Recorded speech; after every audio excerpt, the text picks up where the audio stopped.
So we've discovered how important qualifying is, how important it is to really listen to a customer, how important it is to make sure that they're suitable for what you're trying to sell, how important it is to help them frame their need as something that's really important and needs to be acted on urgency. And there's one final component. It's making people feel understood. See, if you really think about negotiations or sales, well, where do the problems arise? Where do people get frustrated or angry? Well, the reason people get frustrated or angry is because they don't feel like they're being listened to. They feel like their motives aren't properly identified or that people are misunderstanding their intentions. It can be very, very frustrating when you don't feel like you're being listened to. So a really important part of listening and qualifying is making the customer feel understood. We're going to explore some ways how. The first way to make someone feel understood is a psychological term known as isopraxism. It sounds like a big word, it's otherwise known as mirroring. It's really easy.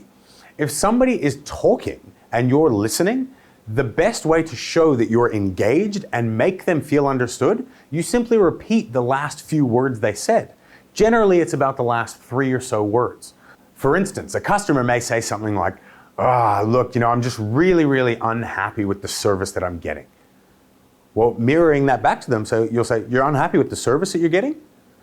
That, bizarrely enough, will make them go, yeah. And they won't even realize that you're doing it.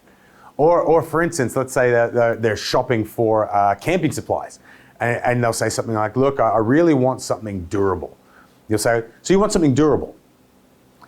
Somebody's expression being repeated back to them will easily make them feel understood. Now, you don't want to go overboard with that, but nice and early right away, if you're establishing a conversational frame that you're someone that's really listening to them and clued into what their needs are, they're drastically more likely to like you and they're drastically less likely to get frustrated with you.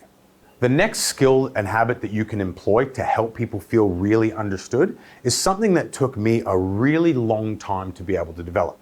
Now, again, if you're an extrovert like me, chances are this might be a little difficult for you too, but trust me, it is well worth the payoff. Now, introverts, I think you guys are safe. You probably do it already. It's paraphrasing. When somebody tells you something, it's a really powerful thing to be able to summarize what they say back to them in different words. Not only does that make them feel listened to and understood, it also gives them the chance to correct you if you're wrong. So if you hear them say something and then say, okay, so it seems like what you're saying is XYZ, or so let me get this straight, you're saying XYZ, they have the ability to say, yes, that's exactly it, or no, not quite. Now, if you're having trouble getting that information from a customer or a person that you're negotiating with, don't be scared to ask them to explain it in a different way. Sometimes I'll even ask someone to give it to me in a metaphor. So I'll say, can you give that to me in a metaphor or something to make it easier to explain? Don't be scared to be the dumbest person in the room, because when someone is teaching something, it makes them feel good, and simultaneously, it addresses our problem of them not feeling understood. So getting in the habit of paraphrasing, it's a really powerful skill to be able to employ.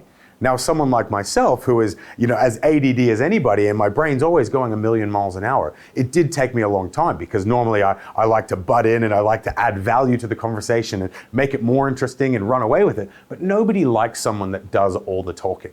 So getting really good at paraphrasing and really listening actively, it's going to make customers like you drastically more. It's going to make them feel more understood, and it's going to make the tensions dissolve completely in those times of negotiation and conflict.